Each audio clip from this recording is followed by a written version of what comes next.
প্রিয় দর্শক শ্রোতা, চলে এসেছে পবিত্র ঈদ উল ফিতর। এই ঈদ উল ফিতরে আমরা নামাজে অনেকেই ভুল করে থাকি, কারণ এক বছর পর এই ঈদ উল ফিতরের নামাজ আমাদের পড়তে হয়। এজন্যই ভুল হওয়া একেবারে স্বাভাবিক। এই ঈদ উল ফিতরে 2 রাকাত নামাজ কিন্তু ওয়াজিব নামাজ। এই 2 রাকাত নামাজে অতিরিক্ত 6টি তাকবীর দিয়ে পড়তে হয়। এই 6টি তাকবীর দিতেই আমরা অনেকেই ভুল করি।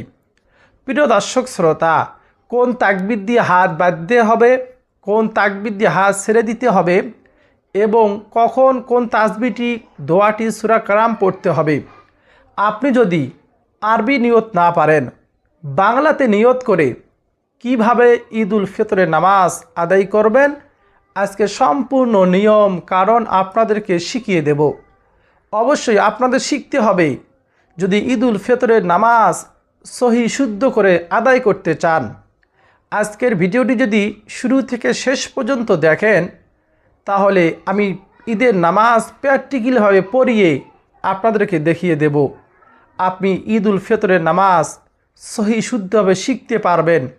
আপনাদের আর নামাজ আর কোনো ভুল থাকবে না ইনশাআল্লাহ। প্রিয় দর্শক শ্রোতা, প্রথমে আপনি ঈদগাহে গিয়ে যখন নামাজে দাঁড়িয়ে যাবেন, দাঁড়ানোর সময় আপনি নিয়ত করবেন। আরবি নিয়ত না পারলে বাংলা নিয়ত এভাবে করবেন: আমি কিবলামুখী হয়ে ঈদ উল ফিতরের 2 রাকাত ওয়াজিব নামাজ 6 তাকবীরের সাথে আদায়ে নিয়ত করলাম। আমি আবারও বলতেছি, আমি কিবলামুখী হয়ে ঈদ উল ফিতরের 2 রাকাত ওয়াজিব নামাজ 6 তাকবীরের সাথে আদায়ে নিয়ত করলাম। এভাবে নিয়ত করার পর আল্লাহু আকবার বলে হাত বাঁধবেন। ইমাম সাহেব তাকবীর দেবে, তারপর সানা পাঠ করবেন: সুবহানাকাল্লাহুম্মা ওয়া বিহামদিকা ওয়া তাবারাকা ইসমুকা ওয়া তাআলা জাদ্দুকা ওয়া লা ইলাহা গায়রুক। এই সানা অন্য নামাজে যে সানাটি পড়ে থাকি সেই একই সানা পাঠ করব। তারপর ইমাম সাহেব অতিরিক্ত 3টি তাকবীর দিবেন। এখানে খুব মনোযোগ দিয়ে আপনাদের বুঝতে হবে, দেখবেন, তাহলেই ঈদের নামাজটি, এই ওয়াজিব নামাজ সহিশুদ্ধভাবে পড়তে পারবেন। হাত বাঁধা অবস্থায় ইমাম সাহেব তাকবীর দিবে, আল্লাহু আকবার, হাত ছেড়ে দিবেন। আল্লাহু আকবার, দ্বিতীয় তাকবীরে হাত ছেড়ে দিবেন। আল্লাহু আকবার, তৃতীয় তাকবীরে হাত বাঁধবেন। ভালো কি মনোযোগ দিবেন। সানা পাঠ করার পর ইমাম সাহেব 3টি তাকবীর দিবে। প্রথম তাকবীরে হাত ছেড়ে দিবেন, দ্বিতীয় তাকবীরে হাত ছেড়ে দিবেন, তৃতীয় তাকবীরে আপনি হাত বাঁধবেন। তারপর ইমাম সাহেব আউযু বিল্লাহ বিসমিল্লাহ পাঠ করে আলহামদুলিল্লাহি রাব্বিল আলামিন সূরা ফাতিহা শুরু থেকে ওয়ালা দাল্লিন পর্যন্ত পাঠ করবে। অন্য একটি সূরা পাঠ করবে। তারপর আল্লাহু আকবার বলে রুকুতে যাবে। রুকুতে গিয়ে রুকুর তাসবিহ 3 বার পাঠ করবেন: সুবহানা রাব্বিয়াল আযীম, সুবহানা রাব্বিয়াল আযীম, সুবহানা রাব্বিয়াল আযীম, এইভাবে পাঠ করবেন। তারপর সামি আল্লাহু লিমান হামিদা, রব্বানা লাকাল হামদ, তারপর আল্লাহু আকবার বলে সিজদাতে যাবেন।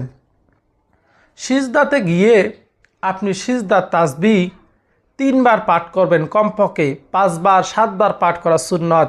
সুবহানা রাব্বিয়াল আ'লা, সুবহানা রাব্বিয়াল আ'লা, এইভাবে 3 বার। তারপর আল্লাহু আকবার বলে সোজা হয়ে বসবেন। তারপর আবার আল্লাহু আকবার বলে দ্বিতীয় সিজদাতে চলে যাবেন। দ্বিতীয় সিজদাতে গিয়ে আবার দ্বিতীয় সিজদার তাসবিহ পাঠ করবেন: সুবহানা রাব্বিয়াল আ'লা, সুবহানা রাব্বিয়াল আ'লা, সুবহানা রাব্বিয়াল আ'লা, এইভাবে। তারপর আল্লাহু আকবার বলে দ্বিতীয় রাকাতে দাঁড়িয়ে যাবেন। দাঁড়িয়ে হাত বাঁধবেন। বাঁধা অবস্থায় ইমাম সাহেব সূরা ফাতিহা আলহামদুলিল্লাহি রাব্বিল আলামিন থেকে ওয়ালা দাল্লিন পর্যন্ত পাঠ করবেন। অন্য একটি সূরা পাঠ করবেন। তারপর ইমাম সাহেব অতিরিক্ত 3টি তাকবীর দিবেন। এখানে মনোযোগ দিয়ে আপনার বুঝতে হবে, দেখতে হবে। হাত বাঁধা অবস্থায় 3টি তাকবীর দিবেন। প্রথম তাকবীরে আল্লাহু আকবার, হাত ছেড়ে দিবেন। দ্বিতীয় তাকবীর আল্লাহু আকবার, হাত ছেড়ে দিবেন। তৃতীয় তাকবীর আল্লাহু আকবার বলে হাত ছেড়ে দিবেন। হাত ছেড়ে দেওয়া অবস্থায় চতুর্থ তাকবীরে আল্লাহু আকবার বলে রুকুতে যাবেন। রুকুতে গিয়ে রুকু তাসবিহ 3 বার পাঠ করবেন, সুবহান রাব্বিয়াল আযীম। তারপর সামি আল্লাহু লিমান হামিদা, রব্বানা লাকাল হামদ। আবার আল্লাহু আকবার বলে সিজদাতে চলে যাবেন। সিজদার তাসবিহ পাঠ করবেন কমপক্ষে 3 বার, সুবহান রাব্বিয়াল আ'লা। তারপর আল্লাহু আকবার বলে সোজা বসবেন। বসে দ্বিতীয় সিজদাতে আবার চলে যাবেন, আল্লাহু আকবার। আবার দ্বিতীয় সিজদার তাসবিহ পাঠ করবেন। তারপর আল্লাহু আকবার বলে সোজা বসবেন। বসে আপনি তাশাহুদ পাঠ করবেন, আত্তাহিয়াতু লিল্লাহি ওয়াসসালাওয়াতু। তারপর দরুদ শরীফ পাঠ করবেন, আল্লাহুম্মা সাল্লি আলা মুহাম্মাদিন ওয়া আলা আলি মুহাম্মাদ। তারপর দোয়ায়ে মাসুরা পাঠ করবেন, আল্লাহুম্মা ইন্নী যালামতু নাফসি যুলুমান কাসীরা। এই দোয়ায় মাসুরার শেষে ডানে বামে আসসালামু আলাইকুম ওয়া রাহমাতুল্লাহ, আসসালামু আলাইকুম ওয়া রাহমাতুল্লাহ বলে ঈদুল ফিতরের 2 রাকাত ওয়াজিব নামাজ শেষ করবেন। এই 6 তাকবীরের সাথে ঈদুল ফিতরের নামাজ পড়তে হয়। কিন্তু আমাদের অনেকে এই ভুলটি হয়ে থাকে যে হাত বাঁধবো না ছেড়ে দেব না রুকুতে যাব। ভুলটি হওয়া একেবারে স্বাভাবিক, কারণ 1 বছর পর ঈদুল ফিতরের নামাজ পড়তে হয়। এই জন্য ঈদুল ফিতরের আগে আপনার ঈদুল ফিতরের নামাজটি ভালোভাবে শিখতে হবে, জানতে হবে কোন তাকবীরে আমরা হাত বাঁধবো, কোন তাকবীরে হাত ছেড়ে দেব। আশা করি সকলেই বুঝতে পেরেছেন। নিয়তটি বাংলায় করবেন। আর মনে রাখবেন, ঈদুল ফিতরের নামাজ একাকী আদায় করলে কিন্তু আদায় হবে না, জামাতের সহিত পড়তে হবে। নামাজ শেষে অবশ্যই ইমাম সাহেব খুতবা পাঠ করবে, খুতবা শুনতে হবে। প্রিয় দর্শক শ্রোতা, এই যে 1 মাস পবিত্র মাহে রমজান, এই 1 মাস আমরা ইবাদত বন্দেগীর মাধ্যমে অতিবাহিত করলাম, রোজা রাখলাম, তারাবির নামাজ, কোরআন তেলাওয়াত, জিকির আজগার করলাম। ঈদুল ফিতরের দিন আল্লাহ সুবহানাহু ওয়া তাআলা আমাদেরকে মাফ করে দিবেন, বলুন না সুবহানাল্লাহ। এই যারা 1 মাস রোজা রেখেছে, আমল করেছে, তাদের জন্য আমাদের জন্য কত খুশির দিন ঈদুল ফিতরের দিন। মনে রাখবেন, ঈদুল ফিতরের নামাজ ওয়াজিব নামাজ। ঈদুল ফিতরের দিন আপনার যে পোশাক আছে পুরাতন হোক, কিন্তু আপনার পোশাকের মধ্যে সুন্দর পোশাকটি পরিধান করা সুন্নত। ঈদুল ফিতর দিন সকালে এরকম মিষ্টি জাতীয় নাস্তা, সেমাই, পায়েস, এগুলো ঈদের নামাজে আগে খাওয়া সুন্নত, গোসল করা সুন্নত। এইগুলো সুন্নতগুলো আমরা মেনে চলব। এবং ঈদুল ফিতরের আগে আমাদের প্রত্যেকেই ফিতরা যেটাকে বলা হয়, এই ফিতরা পরিশোধ করার চেষ্টা করব। ঈদের নামাজে ফিতরা আদায় করলে কিন্তু আদায় হবে না। তাদের জাকাত যাদের উপর ফরজ হয়েছে, আমরা নামাজের আগে জাকাত পরিশোধ করে দেব। প্রিয় দর্শক শ্রোতা, এইভাবে সঠিকভাবে ঈদুল ফিতরের নামাজ পড়তে পারি, তারপর আল্লাহ তাআলার কাছে দোয়া করব।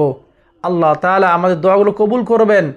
আল্লাহ তাআলার কাছে দোয়া করব সামনে রমজান মাস পর্যন্ত যেন আমাদের সবাইকে নেক হায়াত দান করেন। সকলে বলি আমিন। প্রিয় দর্শক শ্রোতা, ঈদুল ফিতরের নামাজ আল্লাহ সুবহানাহু ওয়া তাআলা যেন আমাদের সকলকে সহি শুদ্ধভাবে পড়ার তৌফিক দান করেন। সকলে বলি আমিন। এই পবিত্র মাহে রমজান, এই রমজান মাসের ওসিলায়, শবে কদরের ওসিলায় আমাদের প্রত্যেকের তামাম জিন্দগির গুনাহগুলো আল্লাহ সুবহানাহু ওয়া তাআলা যেন ক্ষমা করে দেন, মাফ করে দেন। সামনে জিন্দিগি, নেককার জিন্দিগি, কোরআন হাদিস অনুযায়ী চলার তৌফিক দান করেন। সকলে বলি আমিন। প্রিয় দর্শক শ্রোতা, ভিডিওটি যদি আপনার কাছে ভালো লাগে অবশ্যই লাইক দিবেন, কমেন্টে আমিন লিখে আমার দোয়ার সঙ্গে শরীক থাকবেন। চ্যানেলটি সাবস্ক্রাইব করে পাশে থাকা বেল বাটনটি অন করে রাখবেন। আর ভিডিওটি শেয়ার করে দিবেন যাতে সকলেই ঈদুল ফিতরের নামাজ সহি শুদ্ধভাবে দেখে শিখতে পারে এবং নামাজটি আদায় করতে পারে। আল্লাহ সুবহানাহু ওয়া তাআলা আমাদের সকলকে সেই তৌফিক দান করুন। সকলে বলি আমিন।